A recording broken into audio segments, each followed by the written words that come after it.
Loud and Quiet presents Midnight Chats.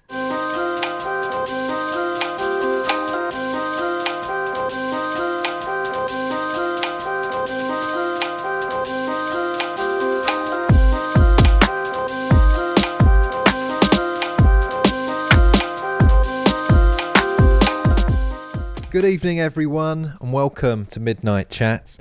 You're going to have to take my word for this because it's not really picking up on the microphone, but it's a very exciting time in my neighbourhood this evening. It's the 5th of November when I'm recording this, and my neighbourhood goes big on the fireworks, it seems. It sounds incredible out there. I mean, kind of annoying, but it's very loud and exciting, and I thought I would purposefully record this intro tonight so you could get some good atmosphere and ambience to kind of lift this intro into something else, something more.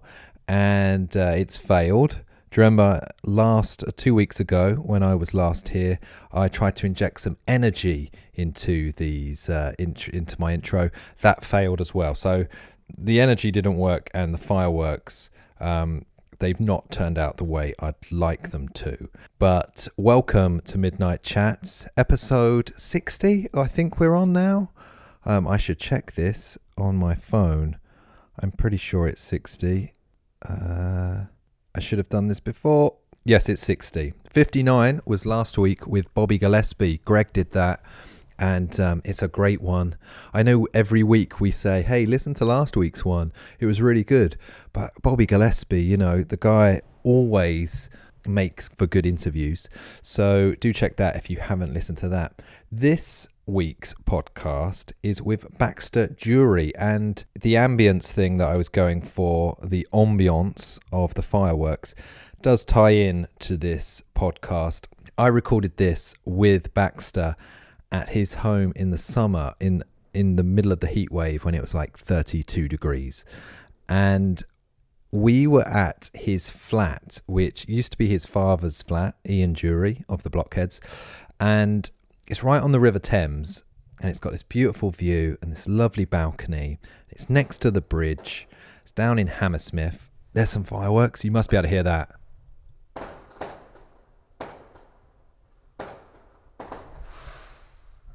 Exciting stuff, right? Exciting stuff. Anyway, we recorded this because it was a really hot day and he's got this incredible view from his balcony.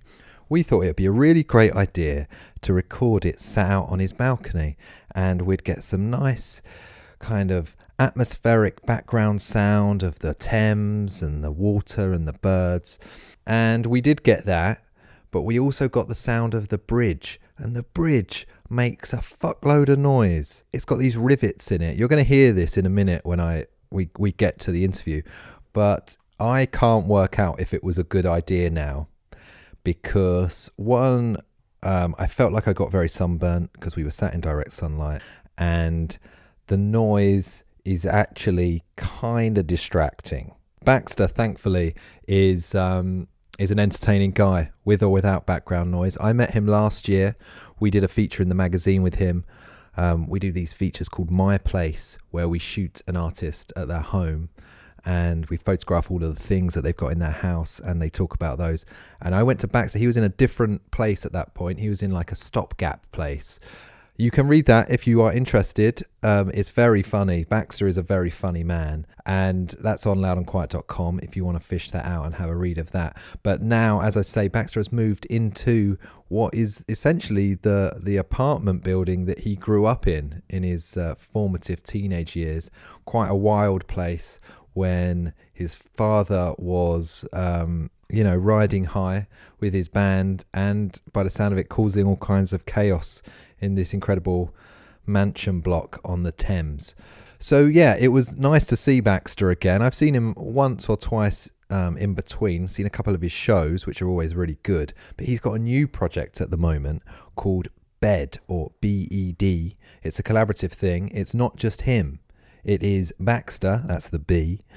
The E is Etienne de Crécy, who is also Super Discount. He's that guy, the French DJ and electronic producer. and also Delia Holiday from Skinny Girl Diet. They're not necessarily calling it a band. I don't think they really know what they're calling it, but it's self-titled. It's called BED, and that's out now on the Heavenly label. For now, though, I'm going to leave you with myself, Baxter Dury, and an extremely noisy bridge. If you do like the podcast, please comment or like it and subscribe. And in the meantime, go and hunt down a copy of this month's issue of Loud and Quiet. It's got Jimothy Lacoste on the cover, as well as the Beastie Boys inside, Rattle, Samas, loads of great new music in there, Pigs, and lots of great stuff. So please do check that out. Here is myself and Baxter. Thank you for listening to Midnight Chats. Are we going to have one more firework before we go?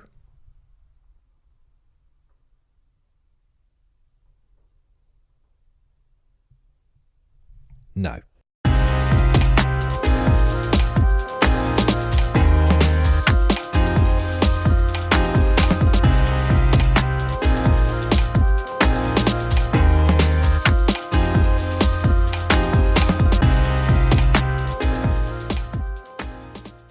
Baxter, we should probably start by explaining what the background noise is here, where we are. Well, I've just I've taken possession of my old family home. Really, I now rent it off the rest of the family, and I haven't been here for like 25 years, 30 years. And the last 4 months, Cosmo and I, my son and I, moved back in, and it's pretty splendid.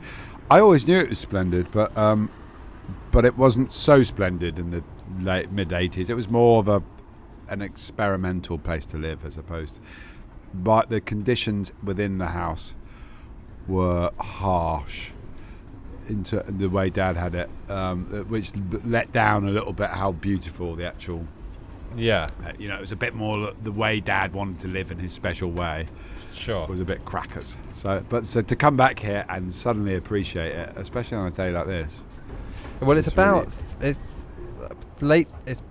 late 20 degrees. We are directly on the River Thames, and the sound that people can probably hear in the background are the cars crossing. That's Hammersmith Bridge, isn't it? Well, you don't want to get a fanatic fan. Okay. I'm joking. I quite like it. I did. I'm like, wow, fanatic fan. Come down here throwing things. Yeah, totally. It's the cars of a nearby bridge.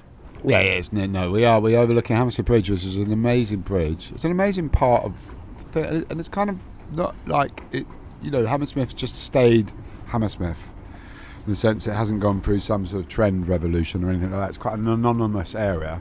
It's just, there's lots of posh energy, and there's people rowing and jogging. Yeah.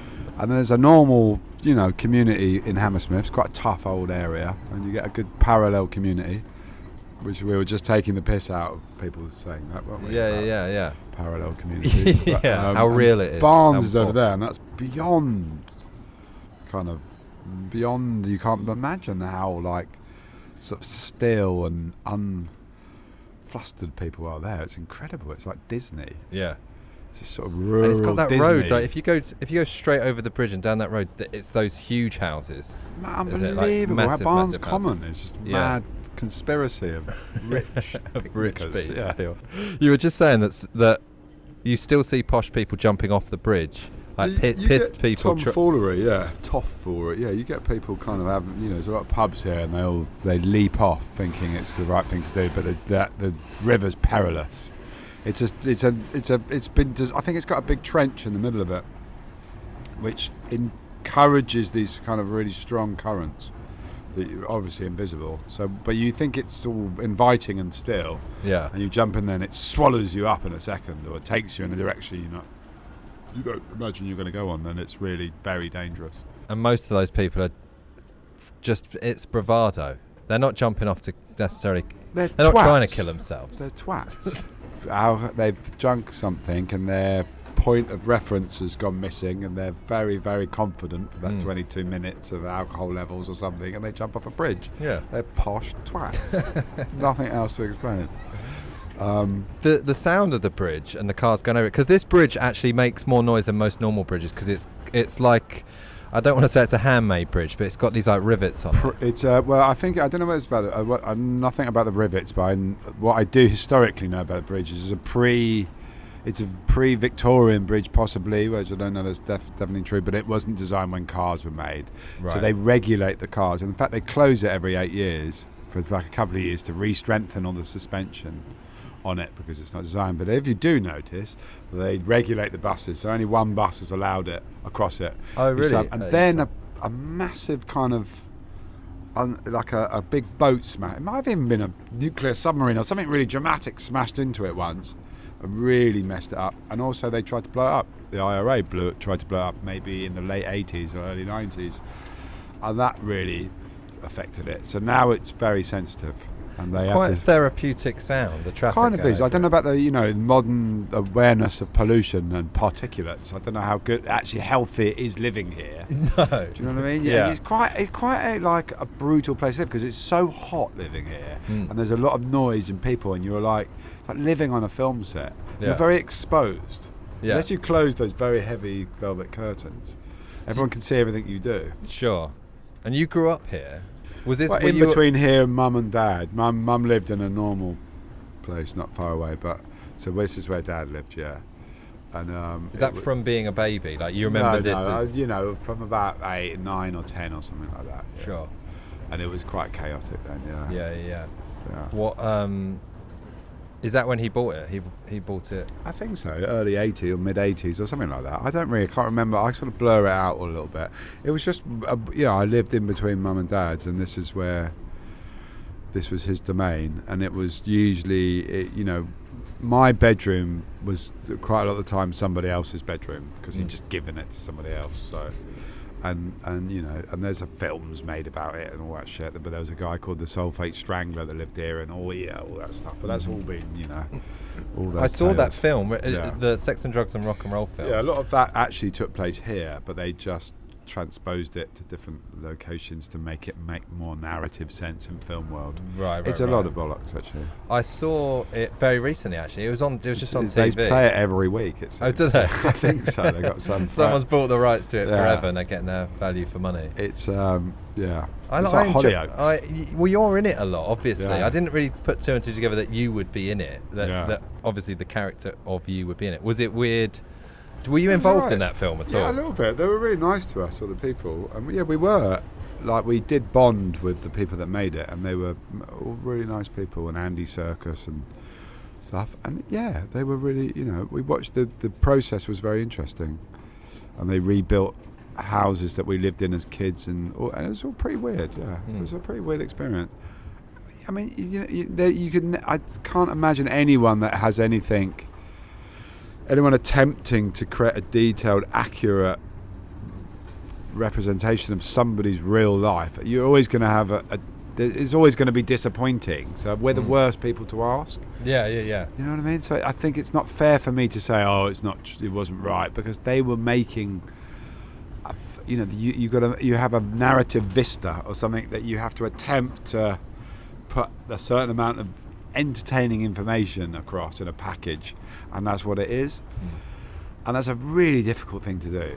So you have to take that, the extreme and entertaining moments of people's lives, squash it together and go, and make it into some sort of fantasy tale. Yeah, and ultimately then the end result is that anyone that watches the film then thinks that it was like that all the time. Well, in lots of ways it's kind of a soft version as well, because the real details of a life like that are quite hard to portray. They're hard to kind of get across in a filmic way. So yeah, but did they film any of it? No, they didn't. No, they didn't have access, and they didn't even use this as a location. But a lot of the events took, a lot of the stuff happened here. Yeah, so. Sure.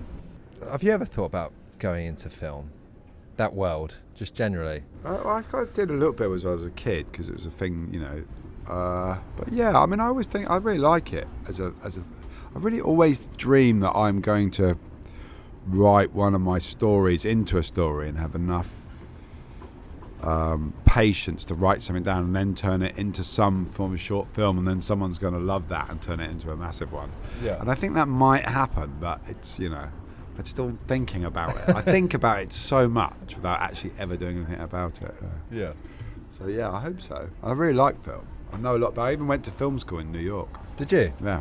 What year was that? Would that have been late 90s or something? Yeah. Would New York have still been a bit?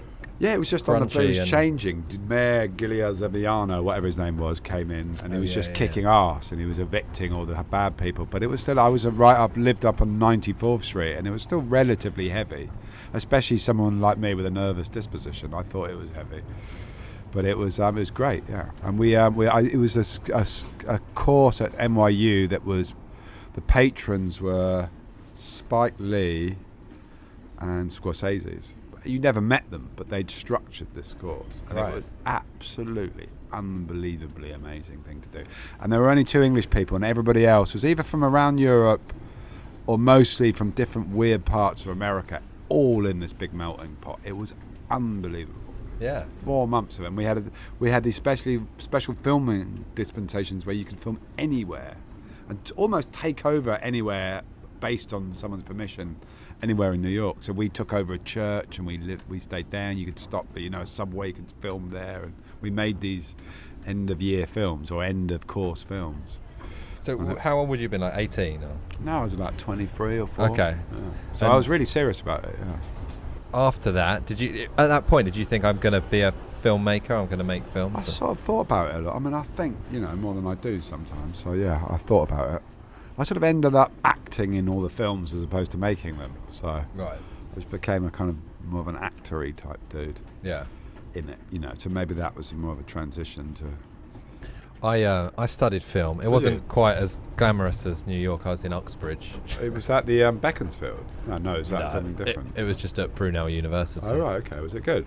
Well, I realised very quickly I was in over my head. Okay. As soon as I got there, I thought, oh shit, I don't think I like film the way these people like film. They were all talking about Japanese directors and they were hardcore. Eisenstein, whatever they get. Yeah, exactly. They knew everything before we were told it, and I was like, oh god, okay. Yeah, that they were deeply. Was it a degree course? It's a degree, yeah. Right, but there's. I mean, to do any kind of course like that over 3 or 4 years, you have to go so nuanced. Yeah, I wasn't prepared. Yeah, okay. I wasn't prepared. Yeah. I enjoyed it, but I just wasn't. Yeah. I wasn't great at it, Deep. and I think my tastes are maybe a bit too mainstream for Yeah, it. yeah. You like Face Off. I love Face Off. I watched Face Off recently as well. That's always I was on. trying to remember. I went, Cosmo's film's brilliant, and we watched about 8 minutes, and he went, Dad, it's so poor and patronising. He had a real modern. It's so sexist, patronising, and irrelevant. I went, all right. He's completely right, but when you watch Face Off now, and that is another film that's always on TV. Yeah. They're parallel. They go in tandem. The Sex and Drugs and Rock and Roll and just Face those Off two. are on all the time. There's one channel that just plays those. Two. It's so bad, isn't it? But my favourite, John Travolta. I'm quite fascinated with John Travolta. He's a strange dude, isn't He's he? 100% my favourite Scientologist. Yeah. Is that who's he competing against? Beck. That's it. So there's Beck. There is Tom Cruise. There's not any women, are there? Kirstie Alley. The fuck she? I would struggle to tell you what she's been in. I think she was in Cheers. Was she in Cheers? You'd know her if I showed you a picture of her. Yeah, but she's still irrelevant. But no, there's not a huge megastar one, I don't think. Okay. Madonna? No, she's not, is she? No, but she's the type you could imagine, don't you think? Yeah. But Travolta in Face Off is the film, right? Yeah. And obviously Nicolas Cage, another incredible performance from him. Yeah, really weird. But you're right, that's kind of more, I wasn't into the Japanese stuff. What stuff are you into other than Face Off? Well, I'm really particular, and I think I sort of know which films are good. I believe that I know the ones that are good, and they're non-genre specific. Is that right? What term? But I can't, I just like good films. But they could go back years ago. We grew up watching a lot of old school James Cagney, all sorts of old gangster films and Bogart films, and then Scorsese's for anything good I like. It's really difficult to make a good film. I mean, they don't make good films anymore because people are too fragmented, aren't they? And budgetary pressures make people do things based on weird box office expectations or whatever stuff. I saw the worst film I think I've ever seen, actually, whilst I was on holiday last week. Yeah, what was that?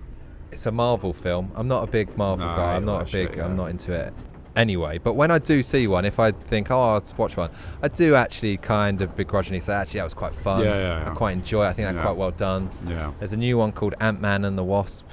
No. Shit. Was it on an aeroplane, or you watched it? No, I was at a drive-in movie theatre. Oh, so you did one of those kind of... and it was in the States, and it was about going to the movies in a car. Okay, yeah, that's fun. Anyway, so we had to watch whatever was on, and it was that. I mean, it was atrocious. It was appalling. Really? And they don't care anyway, right? So bad. How do you hear the film if you're sitting in your car? Is it so loud? You tune in your radio. Is that right? Yeah, to a frequency. So it depends on how good your radio is. It does, yeah. And we were in a pretty good hire car. So the sound was amazing. Really? The sound was amazing. Does it work as a sort of visual experience? Yeah. Are there loads of weird, like, unsavoury people having sex next knocking about? No, it was quite a family affair. Oh, okay. It was like watching something at Somerset House or something. Oh, okay. It was quite picnicky. And there were some really there were people who just must go there every week. Yeah, and they had proper chairs and they did the whole experience. Toaster ovens and stuff. So it was good. Amazing, yeah. It was fun. Yeah. But the shittest film ever. I mean, genuinely awful. I'm just not surprised. I mean, I think they all are, aren't they? I mean, I think the next great film might be my one. Your one. Yeah. Have you started? Right. I'm thinking. Okay. Thinking deeply. I'm so thinking about it. I've continued thinking about it. Yeah, I'm going to continue for another 6 months. Yeah, I have started a little bit, but I'm I mustn't say that because that's the biggest, most pretentious. I'm thinking about sort of next level failure that you could ever imagine start saying on your podcast about saying. So no, I'll tell you. Oh, okay. When we spoke last, the album was just about to come out. Prince was about to come out. Is it near? I'm guessing it's nearing the end of its touring life, and it's. Yeah, I mean, I think it needs to. I mean, no, that sounds negative. I don't mean it needs to. There's only a certain amount you need to do. Play one thing, and we played it a lot, and that's a really good sign. I hope that we were allowed to, and we did a lot of gigs, and we're nearing the end of the obvious cycle. It might have a little bit more life after that. Let's see. But it's been good, I think. It was a really good experience. It's sort of hard to ask that question right at the end of it all, but like a bit like, kind of get me out of here. But it's been amazing. All we've got left are nice gigs. We've got to do one on Friday, or I don't know how this. I can't say that, can I? Because this is that's fine. Time it will have. This Friday would have passed, but that's fine. Anyway, we did one a few Fridays back. Wilderness, and we got Green Man, and then we got a few others in November, and one culminating in Shepherd's Bush Empire. So that'd be good. That'd be a nice, tidy way of stopping. Drawing a line under it. Yeah. Have you been back to Paris much recently? You were going back to Paris quite a bit back then. No, not a lot. I mean, I just haven't had time living here and being on tour. No, not really. I was there a little bit when I made this album I made. Etienne de Crécy one, but that was the last time I was there, I think. I can't remember the last time. So this is a new, this is a new album. I would call it an album, but is it a mini? It's 9 tracks. It's an album. It was just a group of stuff we did, and they've sort of turned it into something, This is a new record that is coming out. It's an interim offering, it's an in-between thing. Mm-hmm. And it's a collaboration, so in itself, I find quite tricky because you have to listen to the other person. And go, okay, and like we definitely have absolute opposite ways of thinking because he's very French and I'm pretty West London dude, and that's quite tricky. But he's a lovely bloke, Etienne de Crécy. And what was the question? I was ranting. I was like an alcoholic. I don't know if there was a question yet. I just went off from some Alan Park. So the collaboration got a name. It's between you and Etienne de Crécy. It's basically it was me and Etienne writing some songs, and then we got this other girl called Delilah Holiday, who's the lead singer in a band called Skinny Girl Diet, who are kind of like a punk band, North London punk band, been around the circuit for a few years. She's pretty tough, and so she came over for a weekend, and so we decided not to really officially call it a name. And Jeff from Heavenly just suggested, because it's B.E. Baxter, Etienne and Delilah, that would call it Bed. Yeah. Which I thought was a suitably silly, irreverent name. So that's what it's called, Bed. Sure. Yeah. And how did you meet both Delilah and Etienne? How do you know those? Etienne I did a track with a few years ago on Super Discount 3, I guess. So I just went over there and did a track with him once and bonded. And Delilah was introduced to us by a third party, somebody just as we're looking for someone different, you know, that could sort of sing. She had a personality singer, you know, not a kind of acrobatic singer. And she was perfect, yeah. Yeah. So where did you do did you do it in? He's got a little studio in Paris, yeah. And was it the three of you in a room putting it together? Yeah, I mean, me and Etienne had done most of it already, and she came over with her sister. Delilah and Etienne didn't really understand each other very well. Right. It was quite comical. It was a really weird trio, and she goes everywhere with her sister. She won't go anywhere without her sister. Okay. I mean, she's only 21. And, Yeah. And yeah, it was funny. It was a really funny. It was a funny dynamic. He says things like, "Do you like some coffee?" And then both Delilah and Ursula just look at him like, "What the fuck is he talking about?" And I go, "Coffee," and they go, "Oh yeah, coffee, yeah, we'll have it." You know, it was a bit like that. It was a bit kind of. Right. You were the man in the middle. Yeah. Translating things. How did you find the collaborating? Do you think you mentioned that it's kind of a different thing for you because you are a solo musician, but do you think you're a good collaborator? Did you find it? No.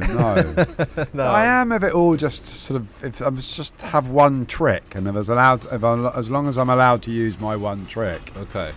then it's fine. But if it diversifies or I'm challenged, I get confused. I can't really do it anymore. So, and I'm quite controlling over the little bit thing I can do well. Right. So, and Etienne's about the most gentle, understanding guy. So I think he probably made this all happen more than I did, probably without me knowing it. Yeah. Yeah. He probably breathed in and walked away at the right moment and went, "Okay, it's all right." You know, I think. I don't know that. I have a suspicion that might be true. Okay. I'm jumping forward ahead now because you're obviously going to make more Baxter Dury records on your own. But what is the immediate plan for this release? Like, do you have one at all? I mean, it's what they call a soft release. Is that what they call it? I don't know. They don't put it on record. They put it out digitally. Okay. And then you react to respond. You know, you respond to the reaction. See what happens. I think it's a thing. It's a thing that you don't over schedule or over make a big issue out of, and see what happens. It's actually, I would say, and this sounds negative, but accidentally it's really good. Yeah. I didn't even realise. On the record. Like, yeah. It is good. Yeah. It's like, oh, it's actually great. It's a little moment that, because it was unthought about, I think captures a sort of sequence of events quite personal. And it actually does that quite well. It's really nice. It's got a more electronic feel than your other work. Etienne's vibe, yeah. Yeah. 80s mute record sort of vibe. I Yeah. think, sort of. It's nice. With a sort of depressive Mockney Dolphin character talking about himself, which I think is probably the same character that features in all my records. But Yeah. I sort of see it as this cartoon Cockney Dolphin. Ooh. But sorry for himself. It's quite fun though to dive into that different world, I guess. It's good to be busy, and it's good to do something different, and then it's good to actually try and do something that you're not over obsessed by and oversensitive about, because that's quite brutal. I tend to do things quite emotionally, so I will kind of carry myself along with the ride on my own records, the ups and the downs, which is traditionally the thing not to do, is try and take a sort of middle stance in music, because it's too erratic. Yeah. The outcomes and the random variables that affect records, or whether you get nominated or you don't get nominated, this happens, or you sell there or you don't sell out, or whatever. The thing is to take a very rational middle ground, which I don't, But with this, I might be able to. You know what I mean? Sort of step back, and it's a bit more of a neutral thing. Do you think it also helps because there's someone else involved? Well, exactly. It's a collaborative thing, so it's not just me. Yeah, and it helps because somebody else is there as a support. Yeah. Yeah. So with that in mind, because Prince of Tears was an emotional record, I imagine you must have been asked when you were doing interviews for that record, and you're probably still being asked about it, like, oh, how are you feeling, and about emotions and. Yeah, totally. I think so. I was asked the other day about that, and now, that's part. I think it's one of the reasons why it's quite nice to tie it up. Yeah. Because it really it accounts for a really dark period. And it was really therapeutic writing about it, but it did stay with you as a result. Yeah, because it really stayed. Now I'm kind of thinking, I'm not that person, and I'm in my river pad. Yeah. And I'm much more pretentious and I'm much more shallow than I was like a year ago when I was much nicer and real, tear-soaked and real. And now I'm much more shallow. Yeah. And become one of the characters I was moaning about in that record. Yeah. And I don't relate to it anymore. Yeah. And people keep saying to you, Baxter, are you feeling okay? Because I know your record was about a breakup. And you're like, oh, for fuck's sake, that was ages ago. Yeah, and I've got just pure lizard illuminati emotions that I don't have them. I'm like, I'm a lizard, fuck off. Had you been in bands before you started working solo? Like when you were a kid and stuff, did you ever form a band? Yeah, I mean here, my mates, people I still write with now. We there was our big music room here and stuff, and we played a lot, but not really never played gigs or anything like that. No. I was quite a late bloomer. I was at film school for ages. I really did take it seriously till I was about 27 or 8. I was a first AD as well. I did lots of pop videos and all that stuff. And did you? Yeah, I really thought about I just never got my shit together to actually do it myself, because that was the only thing I would have been good at. I was never a good component within the team. I would have only been good if I was allowed to be creative, but that is such a leap. You have to just go and do it and be really cocky, don't you? Yeah. And I didn't realise that at the time. Right. What pop videos would you have worked on that I might know? Fuck those, like I'll tell you the one that ended my career was a band called Shampoo. Do you remember Shampoo? Oh yeah. Trouble. These two it might have been that tune. I can't remember. And I was the first AD. It was about the 10th time I'd become a first AD, which is quite a big deal because you were in charge of everybody. I think I was pretty young actually. 22 or 3, and they just fucked me up. They just were so defiant on so many drugs, and their misbehaviour or like they were unwilling to do anything they were told, and that affected the tears of people and all the because it's quite a kind of hierarchical group of people, and then all the sparks and all that started getting upset because they didn't have a lunch break, and then the whole fucking place conspired again. It was the worst day of my entire life. And there were all these like electricians and stuff were calling me Bertie Smalls from the riggings and that. There's this big thing with motion control and lots of crew, and I didn't know who Bertie Smalls was, and I somehow found out that he was a supergrass in the early 80s that got killed in his cell or something. Oh right. And they were all calling me, but it was a really complicated set of circumstances, but I never ever did it again. That was the point where you're like, I'm out of this. This is not for me. Picked up my acoustic. Started changing the world through music. Yeah. I slowly avenged them. Yeah. Very, very, very, This very is what your slowly. film could be about. Yeah, it could be. Have you got an idea for the film already, though? Yeah, I think so. Okay, so all right, I won't chip in with the ideas. I'm sure you've got that covered. It was a good idea, though. I didn't know you worked on pop videos and stuff. It sounds like such a glamorous job, doesn't it? It sounds like I mean, maybe not so much next. Things have changed so much, and most music videos are made on an iPhone. Well, the idea of making a music video is antiquated. It's like Steam era fucking shit. Like, who makes a fucking... Do you still make videos? We made a few for this. Yeah. When you're on a set, I imagine it's a lot smaller than the days of the 90s when... Massively, there was just like... I'm quite bossy, though, still, about doing that. I get quite involved. Yeah. I work with this amazing guy called Roger Sargent. Oh, yeah. I know Roger, yeah. So me and Roger are quite good. He's quite thick-skinned as well. So we made a couple of really good ones, actually, for this one. He's brilliant. He's an amazing guy. Could you just tell the story before we start recording about the sign that your dad thought about putting up here. All right, because right opposite where we are, we've got this a really old set of stairs that go into, old working stairs that go, steps that go into the river that have no obvious purpose. But I think if you live here long enough, the river draws a lot of kind of emotional, people in emotional states of mind. They might come and contemplate the river. They might look at it as a way of, ending things and stuff. And I think, people must jump in all the time. We must not, you don't hear about it. You don't hear about it, yeah. But he said 3 or 4 times he'd seen people over 10 or 15 years at night just walk in and get whisked away. He'd seen it. It's a shocking sight, but you see it, right? And you definitely, living here as a kid, you see corpses and stuff. You see people get washed up.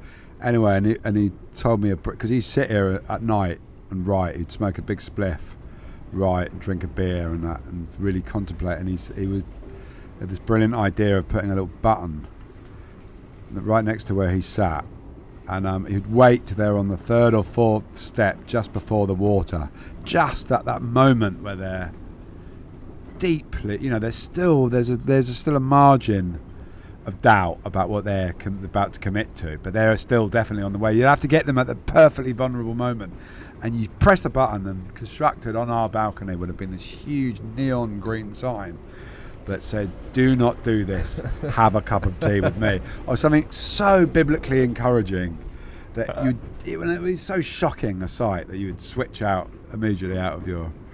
You'd snap out and of you it. might just have a little moment, a little window where you got them out of there. Then they'd probably live here and it'll all go wrong in another way. They would come and move in and have your bedroom. Yeah, they'd have my bedroom again. You must have really fond memories of this place, having grown up here and stuff. Yeah, like mixture. Yeah, I do actually. Yeah, it was great. You could never. What you get with that type of bohemian existence is you learn so much.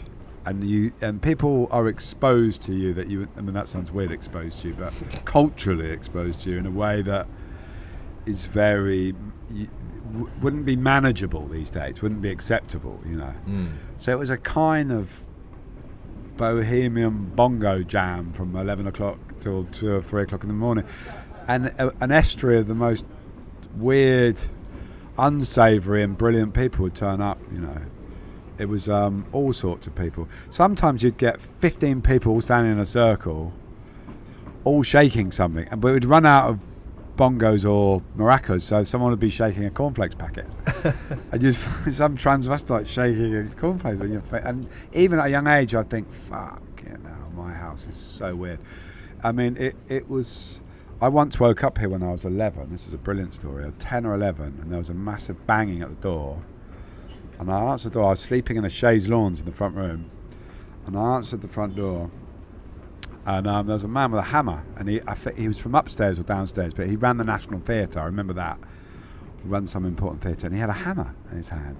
And I looked, it must have been about 3 o'clock in the morning, and I went, he went, and he was like shaking with rage. And I went, he went, the noise. And I turned around, and as I could adjust out of my sleep, I had this mental noise coming from the end of the flat going, and I think, fucking hell, it sounds like a ship's foghorn, like a woo, like an unbelievable noise.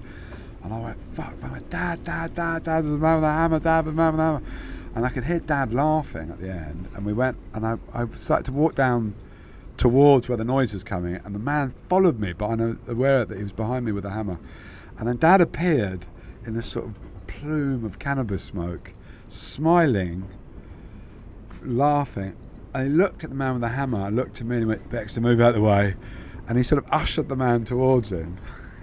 He ushered the man towards him and sort of led him towards the bathroom at the end. And as he opened the door of the bathroom, this light, this weird lava lamp that they'd set up, sort of shone on throughout the smoke, and there was an Aboriginal man. He was actually the last of an Aboriginal tribe called Bartholomew Zama. I don't know what his name was. and he was like, he had a loincloth on, but his balls were hanging out in the middle of the bath, and both his legs were on either side of the actual, and he had a massive didgeridoo with his balls rubbing against this thing, and he was playing the didgeridoo in the only way that was known in the last circular motion of some tribe that had learned it 300 years ago. And he turned up when I was asleep, and they'd been playing it for 2 hours and driven the whole block. Man, this guy had gone crackers. What did the guy with the hammer do? We dropped the hammer and he moved out 2 weeks later. That's all I remember. And I remember thinking, fuck, this is so... It's like there's a scene in E.T. which is a bit similar, when the little kid sees the big... when they put up all the sort of... the tents around his house. You know, there's this amazing scene in E.T. Have you seen E.T. recently? Yeah, I've not seen it recently. You know when they find they find the alien, so they put these contamination tents. Oh yeah, up yeah, there. and E.T.'s in like a little kind of container thing. And there's a perspective from Elliot, the little boy, who's just looking, thinking, "Oh my God, what's happening to my life? Yeah, what's happening? What's going on? This is beyond what expect. You know."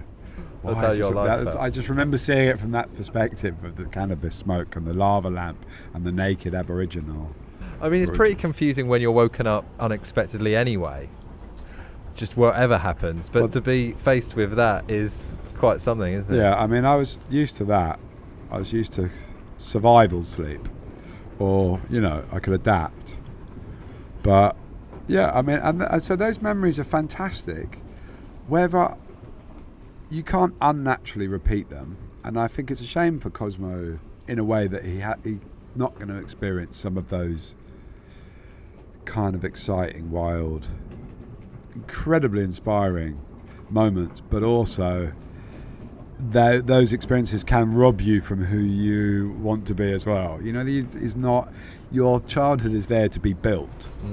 You're meant to be built so you can sort of deal with the world. So sometimes so much excitement doesn't leave you very stable, or something like that. Yeah.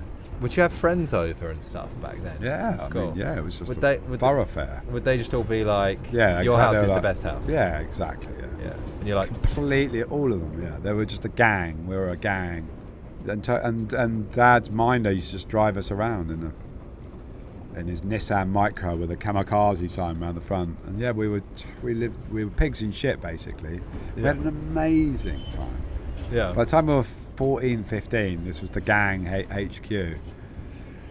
And it was great, yeah. We all smoked spliff and we all, did what we wanted. So when did you move out of here, or your dad move out of here, or like, was your dad here to the end of his life?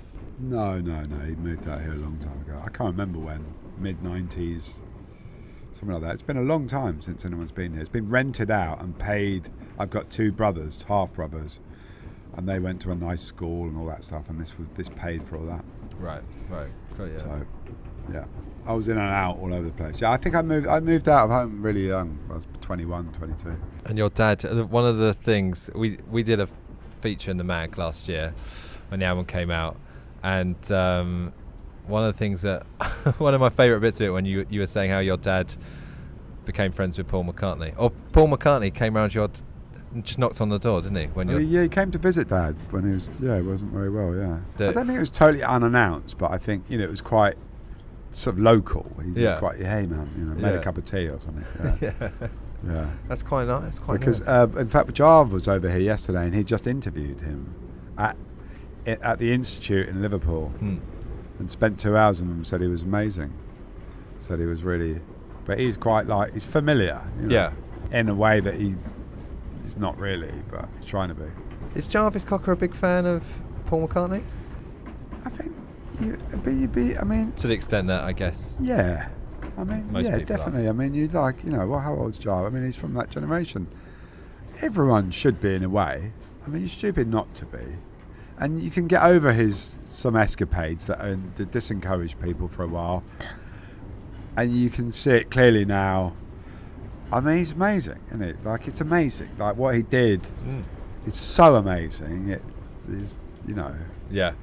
Even Live and Let Die is amazing. It is. So he's amazing. Yeah. He can do what he wants forever. Yeah, that's how I feel about him. I always end up talking about him on the podcast to people. I don't know why. It keeps coming back to him. I'm pretty sure some listeners will be getting annoyed with it by now. It always leads back to Paul McCartney. Well, I think because I think it all does lead back to Paul McCartney probably, and that's why. It probably all really does lead back to him. If you're talking about music and British and all that, I mean, you know, and I think he's now the right. He'll age well now, and it will start to make sense. He stopped dyeing his hair, which is maybe he does or doesn't. I think we should leave him alone. You know, I think Cosmo's got really into music. He's only 15, but he's got into it, and suddenly you revisit that catalogue and all those records, and he's buying them all on vinyl, and you go, oh my! And he's finding YouTube footage of him playing Blackbird for the first time in Abbey Road, and you're like, I mean, it's just unbelievable. So he did what he wants, really. Yeah. Are we allowed to mention about the track you made with making with Jarvis yesterday? Or yeah, I mean, it's only it's future works. Yeah, it's just a new album. I just I did a thing with Jarv where it's just an idea. He's so proactive, Jarv. I had an idea when we watched the football together in our dusty suits the other day. It's just about a telephone conversation. It's really art jazz nonsense in a way, but it's just him having a telephone call, and you can only hear one side of it. Right. And I knew he'd be brilliant at it, and he said, He acknowledged my idea and came around 2 weeks later and just did it in one take, and it was absolutely amazing.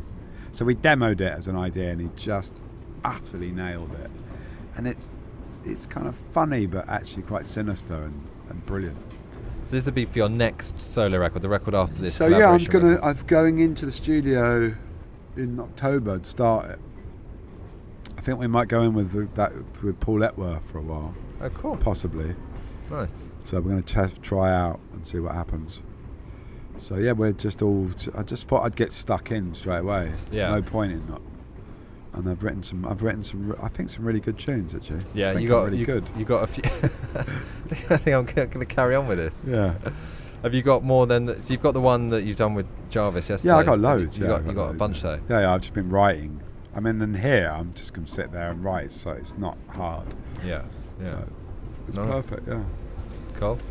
I think we're done, Bax. All right, we're mate. Good. Yeah. Nice one. Thanks very good much. Stuff. Cheers, it was mate. good.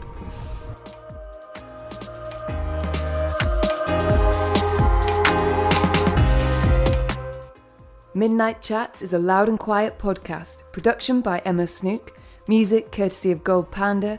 Search Midnight Chats on iTunes for more episodes and to subscribe. For more information, visit loudandquiet.com.